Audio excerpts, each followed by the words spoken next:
పట్నంలో కాంగ్రెస్ గూండాగిరి, బీఆర్ఎస్ అభ్యర్థి కిడ్నాప్, కార్యకర్తలపై దాడులు, సీఎం ఇలాకాలో ప్రజాస్వామ్యం కూని, కోస్గిలో బీఆర్ఎస్ అభ్యర్థి అపహరణ, కండువ మార్చిన కాంగ్రెస్ నాయకులు. మీరు ఇప్పుడు బీజేపీని తీసుకొచ్చి కండువ కప్పలే కేటీఆర్ను, రమేష్కు కండువ కప్పలేదా? నిన్నటికి నిన్న సిరిసిల్లల నీ పార్టీ నుండి పోయిన ఉప సర్పంచ్ని తీసుకొచ్చుకొని మళ్ళీ కండువ కప్పుకొని మళ్ళీ బీఆర్ఎస్కు తీసుకోలేదా?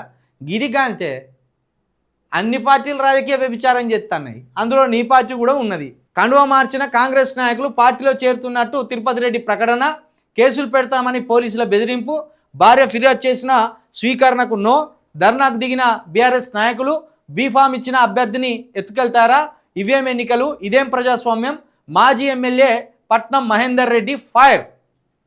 గోయిట్ కాదు, ఇదేం ప్రజాస్వామ్యం, ఇదేమి ఎన్నికలు అంటారు కదా.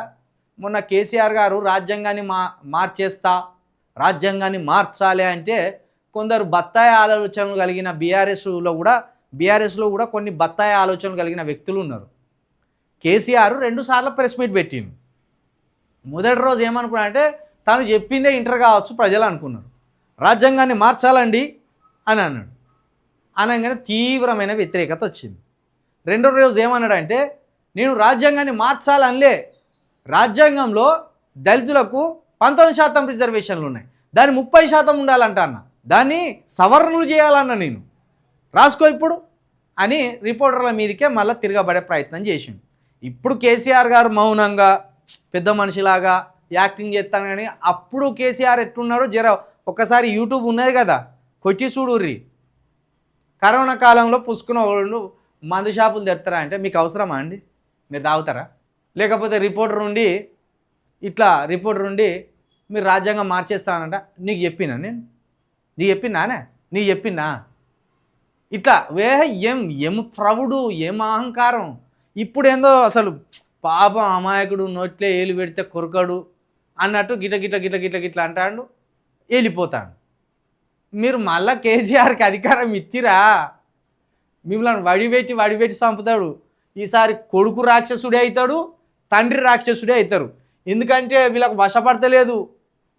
అమ్మో రాజకీయం లేకపోతే, మనకు అధికారం లేకపోతే ఎన్ని రకాలుగా మనల్ని ఆడుకుంటాను అయ్యా అనేది వాళ్ళకు పడతలేదు. వాళ్ళకి ఇప్పుడు ఇత్తిరా మళ్ళీ అధికారం కేసీఆర్కో కేటీఆర్కో, వాళ్ళు రాక్షసులు అవుతారు. ఇప్పుడు కేసీఆర్ గారు ఇట్లా చేతులు పెట్టుకోగానే పాపం పెద్ద ఆయన తెలంగాణ అంతా ముద్దు చేసిండు, ప్రతి ఇంటికి పోయి పౌడర్ వేసి వచ్చిండు, ప్రతి ఇంటికి పోయి పాయసం తినిపించి వచ్చిండు అని మనం భ్రమపడద్దు. ఎస్సీ ఎస్టీలు ఎట్లా అధికారంలోకి రావాలో ఆలోచించుర్రు. కేసీఆర్కి ఎంత ఫ్రౌడ్ ఉండే, కూసో మాట్లాడుతా అంటే కూసో. నేను ఒక సందర్భంలో మన కొప్పుల ఈశ్వర్ అన్నకు కలిసిన, నేను మాజీ మంత్రి, అడిగిన అన్న కేసీఆర్ గారి స్వభావం ఎట్లుంటుంది అంటే చెప్తలేడు, పాపం చెప్తలేడు. చెప్పన్న పర్లేదు చెప్పు అని నేను అన్న. నిండు ప్రెస్ మీట్లో నీ చేయబట్టి ఇట్లా గుంజేసిండు అహంకారంగా చెప్పన్న అంటే ఇక ఏం చెప్పుకుంటాం ప్రవీణ్ అన్నాడు. ఒక ఆయనే కాదు, దగ్గర ఒక 60 నుండి 70 మంది బీఆర్ఎస్ ఎమ్మెల్యేలు నాకు మంచి పరిచయం. అలా మాజీ మంత్రులు ఉన్నారు, ఎమ్మెల్యేలు ఉన్నారు, అందరు ఉన్నారు. అందరి దగ్గర నుంచి నేను ఫీడ్బ్యాక్ తీసుకున్నా, వీళ్ళ మనస్తత్వాలు ఏంది, వీళ్ళ ఆలోచనలు ఏంది. ఏదో కేసీఆర్ ఇప్పుడు పెద్ద మనిషిలేక కనబడతాను కానీ నిలువెల్ల అహంకారమే. అందుకే కదా అక్కడ కంచెలేసుకొని టైంపాస్ చేసి ప్రజలకు దూరం అయింది. కాబట్టి వీళ్ళని ఎట్టి పరిస్థితుల్లో నమ్మద్దు. వీళ్ళని నమ్మితే కథమే. ప్రజాస్వామ్యం అని ఇప్పుడు మాట్లాడతాను, ప్రజాస్వామ్యం అని.